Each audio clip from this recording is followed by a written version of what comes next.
reactjs, a JavaScript library used for building user interfaces. It was created by Jordan Walke in the year 2013 and now it is maintained by Facebook. Legend says that React is the most influential library of the decade. React is just a component with a logical section.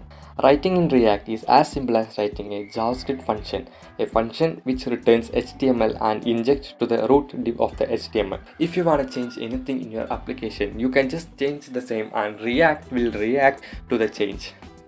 The beauty part of React is that it does not have an all-in-one solution. The community behind the React will provide the solution and we can just use the solution by installing via npm install --. If you want server-side rendering, you have Next.js. If you want static site, you have Gatsby.